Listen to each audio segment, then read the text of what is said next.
Hey everybody, and thank you for joining us on this week's episode of Ardmore Connect. As always, my name is Josh Pagan. And I'm Brian Cronin, and with me today we have Paddy from McCloskeys. How you doing, Paddy? I'm great. How's With everything everything going? going on? How's everything been?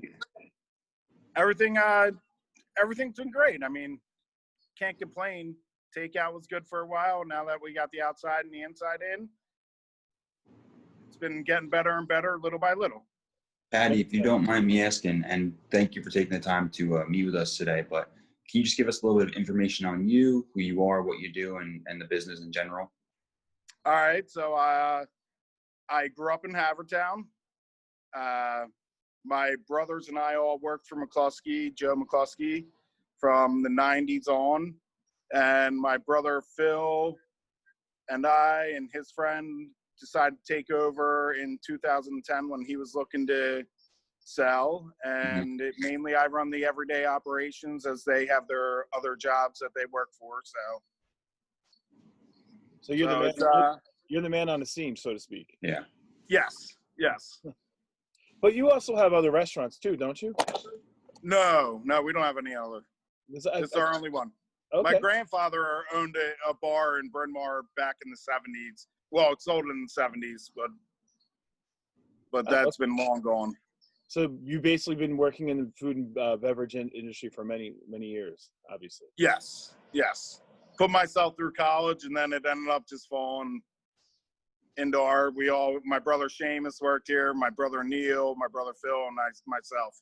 But you love it. That's why you keep doing it. Yeah, and it's the oldest establishment on the main line for bars, so we're trying to keep it running. Nice. You know? You do a good job at that. I mean, I think for the most part, you are definitely a staple in Ardmore, and everyone knows McCloskey's for sure. Mm-hmm. Yeah. Yes. Have you seen it went from its days as a shot and beer place to now as a restaurant, and it's a great place to come to. Have you seen a big decline? I mean, a big incline since 2010 when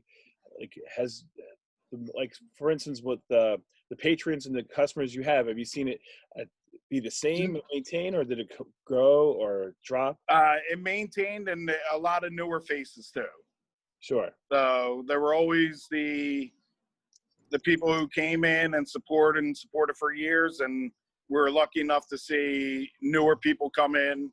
As all of us, I mean, my brothers and my brother's partner and ours, Jimmer, we all went to the prep, so we started seeing a lot of the prep connection coming in and supporting the establishment. So newer faces. Did you see, when did you guys go from that, like, I think you said like shot and a beer type of bar to a full scale restaurant? When was that transition, and how was that? Well, that transition was back in the 90s. So that was when I was just a young buck, but my brother started working here in 95. I see. So I think it was 91 when it was shot and beer place into the restaurant. And it was booming then, and it took its hits as the economy took its hits. And I think as Joe McCloskey got a little older, it was time for him to move a little bit on. So.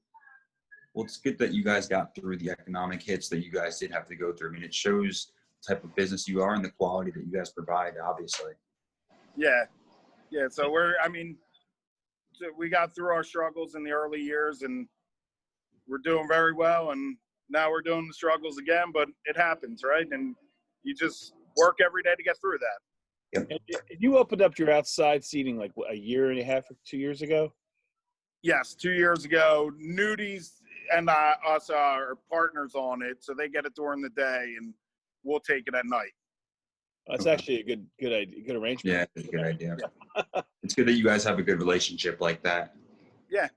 Now, speaking of other businesses and working relationships in Ardmore, do you have a favorite Ardmore business that you could say, oh, I like going there a lot, other than obviously you guys? Restaurant-wise or anything? Just throw at us, whatever. I go to the liquor store a lot because we sell a lot of booze, but now we enjoyed. So my one brother also worked for Tony at Felicia's Pizza, so we enjoy going to Felicia's Pizza for food, for pizzas whenever. We know him very well, so. But there are a lot of great places. Like my brother has younger kids. My kids are older at this point, so he takes his kids over to Lulu's Casita. Dario's a good guy. I mean, even Nudies, we go over there, have breakfast everywhere. You support your local establishments. Right. When you were getting into the industry, owning your own, taking it from working at a restaurant to then owning it, was anybody ever give you any good advice that you actually took on and you implemented into your life? Not that I can remember. Nothing that really stood in. Like my buddy Brian Story is a chef, and he worked for Nectar out in Berwyn and stuff like that. And he just said, don't overwork yourself, because he got out of that. Now he's lucky enough to be a private chef, so he needed to get out of that after probably 5-6 years, because at a younger age he was working 80 hours a week, and he's like, don't kill yourself over it. Just make sure you're having fun. So was the transition pretty easy for you then? Yeah, because my hours kind of, I mean, I just added a couple hours, like I'd still bartend every once in a while or waiter. And then but now you're doing the books, and now you're paying the payroll. Yeah. I mean, understanding the payroll and the food costs and stuff like that is a lot different than just working for someone. Right. So you got to watch all that. That makes total sense. Yeah. If you were ever to expand and buy another restaurant, would you consider doing that again the same way, or would you look at it a different approach? Mm-hmm. I think it would be exciting to start off new and kind of come up with a different philosophy, Sure. So I think that would be that. I will take out of the COVID-19, when I was talking to everyone else, like I was like, you know what, this isn't it stinks. It's not the greatest time, but it could be an exciting time where you can do different things that you normally wouldn't do. Yeah, change the menu up, change the way you guys do things, change your philosophy, change the whole brand. I mean, it's endless it's an unfortunate time, but it does give people that do have established businesses a time to kind of hit that reset button. Yeah.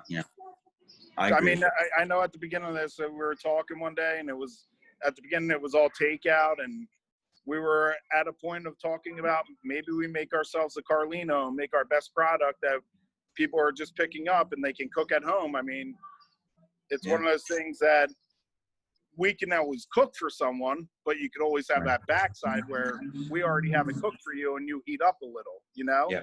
Sure. Yeah. I think a lot of pizza places, they were doing not fully cooked dough, but you can get it and cook it yourself, or like pizza kits you just buy. I mean, that's such a good and pivotal move.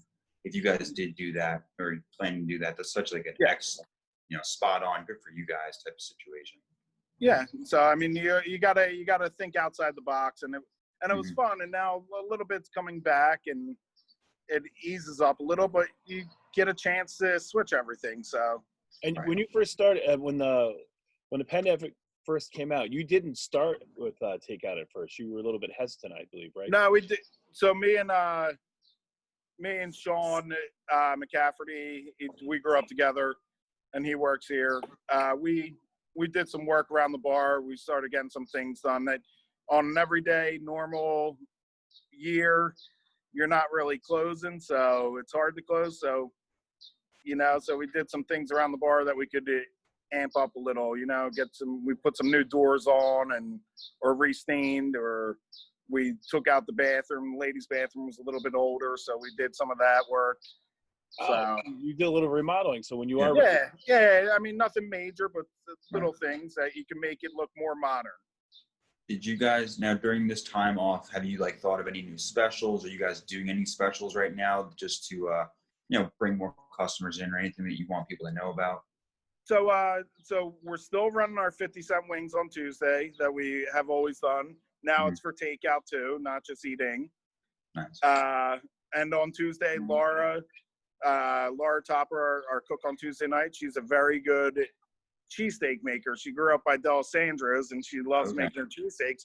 So we do a build your own cheesesteak for $10, you get fries with it, and whatever's on the menu that night that you can build on it, you're more than welcome to put on it for $10. Okay. And then Mondays we're doing tacos. So yeah, it's fun. We're changing everything up, and then everyone likes our specials that Mike runs from Wednesday to Sunday. So we kind of keep that like the days that everyone can get that. Right. Now, have you opened, since we're green, are you open inside or are you still not? No, we are open inside. We have about 32, I think, chairs inside. Okay. So I think it's about 7 or 8 tables, and the first night went very well inside, but people are little by little a little bit more hesitant since they have seen a spike. But we were lucky enough, my brother sent me a text today that in Montgomery County, they are very happy with the bars and restaurants, seeing no spikes coming from them. So it's a very limited spike, and that's good to hear from the county. I think as a whole that I don't want to just say it, I'm speculating in a sense, but from Montgomery County alone in the restaurants that I know that are green, I feel that you guys are all going the extra mile and you're doing the extra steps. Is there anything that you're doing differently now that you weren't before, but now you are now implementing into your routine? I mean, the easiest answer to that is making everyone feel safe. You know, making everyone feel that you're walking into a place like, yeah, obviously we used to have a hand sanitizer at one station and customers could come up and use it. Now we have 3 or 4 spread out throughout the restaurant. If people were to come in, we have one outside when people would sit outside. We're just making everyone feel safe. That's what we want to make people feel, you know? That's so good. They can come in and just what age they are. So a lot of our customers before were on the older age, so we want to make them feel comfortable to come in and have a meal for the hour and a half that they can get and feel safe and go home. That sounds great. Sounds like you're doing everything you need to do. Yeah. For the most part. Follow the guidelines. It's a different world right now, and hopefully we have a norm in 2021. True. Yeah. Now, I got a question for you as well. If someone was new, just trying to open up a business now, let's say in Ardmore, do you have any advice to a new business owner just starting to come on the rise? Depending on what type of business, I would go slow into it right now. Take your time, figure out, get your feet wet. Don't overextend yourself. I mean, overextending yourself will bury you, I feel like. So make sure you have the right spot. Just say, again, it all depends on what type of business you're running. Sure. It's very hard out there for everyone right now to figure out. And to tie it off of that, what is the best advice that was given to you? Can you share that with us? When we took over or during the pandemic? When you took over, or just in general, the best. It was very similar. It was like go in and break your books down, figure out the cost of things, and get everything together. Because we were going in very tight budgeted, so we wanted to make sure all the employees we took over with felt comfortable and stuff like that. So, I know they knew they were still going to make money. I do got a question with you in regards to Cricket Avenue, being on Cricket Avenue. Have you seen it now that it's kind of finally opened in a sense? Because it was all that construction for a while. Were you affected business-wise during the construction of all the 2 buildings being built on Cricket Avenue? Were you affected immensely by that or no?